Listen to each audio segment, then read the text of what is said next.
भारतीय रेलवे लगातार कई मामलों में तरक्की कर रहा है। भारतीय रेलवे ने हाल ही में एक ऐसी उपलब्धि हासिल की है जिसने दुनिया के बड़े बड़े देशों को पीछे छोड़ दिया।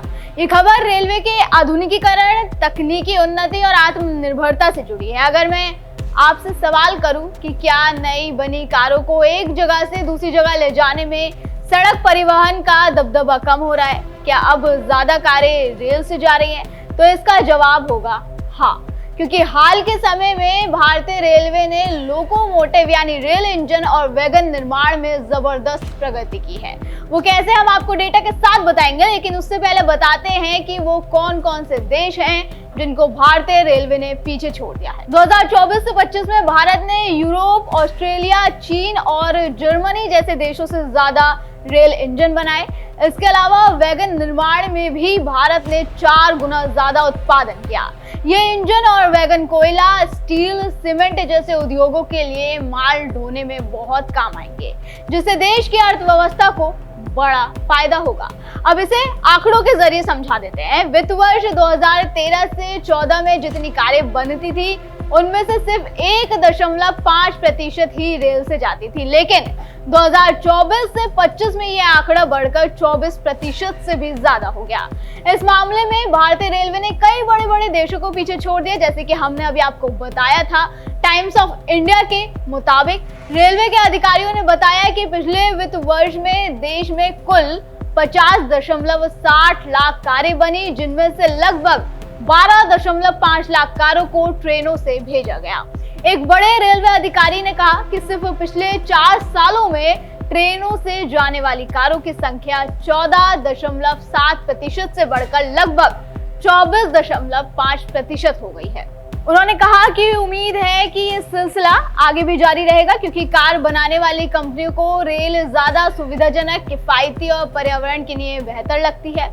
अब देखिए, इसमें भारतीय रेलवे कैसे बाजी मार रहा है वो भी आपको मैं बता देती हूँ। सबसे पहले तो भारत अपने दम पर हाई पावर इंजन और आधुनिक ट्रेनें बना रहा है। मिसाल के तौर पर गुजरात के दाहोद में बना 9000 HP का बाहुबली लोकोमोटिव इंजन इतना ताकतवर है कि 4600 टन वजन वाली मालगाड़ी को 120 किलोमीटर प्रति घंटा की रफ्तार से दौड़ा सकता है। इसमें ड्राइवर के लिए AC और शौचालय जैसी सुविधाएं भी हैं। ये पूरी तरह से मेड इन इंडिया है, जो दर्शाता है कि भारतीय रेलवे आत्मनिर्भरता में कैसे आगे बढ़ रहा है। दूसरा है ट्रैक अपग्रेडेशन। भारतीय रेलवे ने 23,000 किलोमीटर से ज्यादा ट्रैक को अपग्रेड किया है, जो अब 130 किलोमीटर प्रति घंटा की रफ्तार वाली ट्रेनों को सपोर्ट कर सकते हैं, जिससे यात्रा का समय कम हो रहा है और समय की बचत हो रही है। फिर बुलेट ट्रेन प्रोजेक्ट। भारत अपनी पहली बुलेट ट्रेन पर काम कर रहा है, जिसका लक्ष्य 250 किलोमीटर प्रति घंटा से ज्यादा की है। मुंबई अहमदाबाद बुलेट ट्रेन के लिए 300 किलोमीटर का वायाडक्ट यानी पुल जैसी संरचना तैयार हो चुकी है। उसके बाद विद्युतीकरण और पर्यावरण। भारतीय रेलवे ने अपने 96.59% ब्रॉड गेज नेटवर्क को बिजली से संचालित कर लिया है। 2030 तक शून्य कार्बन उत्सर्जन वाला रेलवे बनाने का लक्ष्य है। ये पर्यावरण के लिए एक बहुत बड़ा कदम होगा, जिसमें कई विकसित देश पीछे हैं। देखिए, चीन और जर्मनी जैसे देश हाई स्पीड ट्रेनों और रेल तकनीक में आगे हैं, लेकिन भारत ने कम लागत में बड़े पैमाने पर प्रोडक्शन और तेजी से नेटवर्क विस्तार करके उन्हें टक्कर दी है। भारत की रेलवे सस्ती और सरल है, जो इतने बड़े पैमाने पर इन देशों में नहीं है। इसके अलावा अमेरिका और यूरोप में रेलवे का फोकस हाई स्पीड पर है, लेकिन माल ढुलाई और रोजगार सृजन में भारत उनसे आगे निकल गया है। भारत का रेलवे 14 लाख से ज्यादा कर्मचारियों के साथ दुनिया का सबसे बड़ा नियोक्ता, यानी सबसे ज्यादा कर्मचारियों को काम पर रखने वाला है। और भारत ने स्वदेश तकनीक पर जोर दिया, जिससे विदेशी आयात कम हो और आत्मनिर्भरता बढ़ी। इस तरीके से भारत लगातार बड़े बड़े देशों को पीछे छोड़ रहा है, फिर चाहे वो चीन हो, जर्मनी हो, यूरोप हो या फिर ऑस्ट्रेलिया। और रेल से कार ढोने के मामले में सिर्फ एक देश भारत से आगे है, वो है अमेरिका। पूरी दुनिया में ट्रेनों से कारों को ढोने के मामले में भारत दूसरे नंबर पर है और पहले नंबर पर अमेरिका है, जहां हर साल लगभग 75% कारें रेल से जाती है। जर्मनी लगभग 6% कारों के साथ तीसरे नंबर पर है। अब सवाल ये कि इस मामले में एकदम से उछाल कहां से आया, तो देखिए रेल मंत्रालय के मुताबिक ट्रेनों से कारों को ढोने में ये उछाल लगातार कोशिशों की वजह से आया। 2013 से 14 में इस काम के लिए सिर्फ 10 रैक थे। साल 2021 तक इनकी संख्या 29 हो गई और अब ये 170 है। उन्होंने बताया कि 2024 से 25 में कारों को ढोने के लिए कुल 7,578 चक्कर लगाए गए।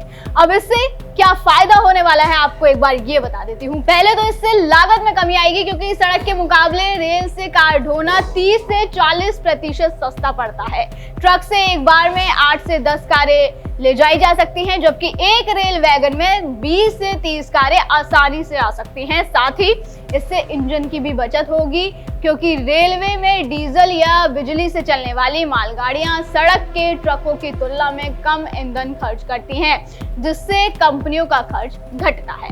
इसके अलावा समय की बचत होती है। रेल से कारें लंबी दूरी तक तेजी से पहुंचाई जा सकती हैं और ट्रेनें ट्रैफिक जाम या सड़क की खराब स्थिति से प्रभावित नहीं होती।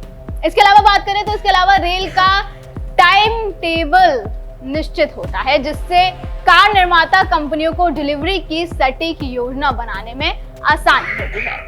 यही नहीं, ऑटोमोबाइल कंपनियों को भी इससे फायदा होगा। भारत में कारों की मांग तेजी से बढ़ रही है। रेलवे के जरिए कार निर्माता जैसे मारुति, टाटा, हुंडई अपनी गाड़ियां देश के कोने कोने में तेजी से पहुंचा सकती है और रेलवे बंदरगाहों तक कारें पहुंचाने में भी मदद करेंगी, जिससे निर्यात आसान और सस्ता होगा। इससे भारतीय रेलवे की आय में भी वृद्धि होगी, क्योंकि जाहिर तौर पर रेलवे को माल ढुलाई से सबसे ज्यादा कमाई होती है। कार ढोने वाली ट्रेनें शुरू होने से रेलवे की आय बढ़ेगी, जिससे यात्री सेवाओं को बेहतर करने में इस्तेमाल किया जा सकता है। जैसे मान लीजिए एक कंपनी को दिल्ली से कोलकाता 500 कारें भेजनी है। अगर वो ये कारें ट्रकों से भेजेंगे तो कंपनी को करीब 50 से 60 ट्रक चाहिए होंगे, जिनमें ज्यादा समय, ईंधन और ड्राइवरों की जरूरत होगी। लेकिन अगर एक रेल फ्रेट ट्रेन 300 से 400 कारें एक बार में ले जा सकती है, तो वो भी कम समय में और कम लागत में, तो इससे ये एक बड़ा फायदा होने वाला है।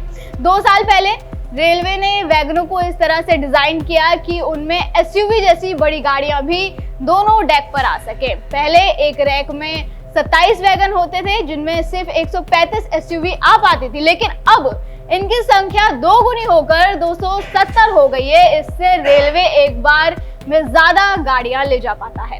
अब रेलवे की इस तरीके से जाहिर तौर पर सड़क परिवहन कंपनियों को जरूर थोड़ी परेशानी हो सकती है, क्योंकि छोटी लॉजिस्टिक कंपनियां जो ट्रकों से कार ढोती है उनको बड़ा नुकसान हो सकता है, क्योंकि उनके पास रेलवे जैसी बड़ी क्षमता या संसाधन नहीं है।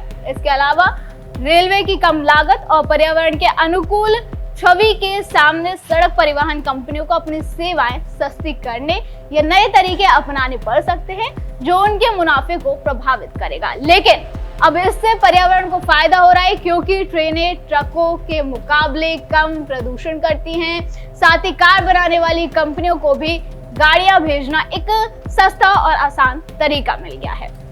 वैसे आपको क्या लगता है कि रेलवे द्वारा कारों को ढोने का तरीका सड़क परिवहन से बेहतर है या नहीं? हमें कमेंट करके अपना जवाब जरूर दें। फिलहाल आज की वीडियो में बस इतना ही। अगली बार फिर होगी मुलाकात। आप देखते रहे GNP इंडिया, हर खबर भरोसे के साथ।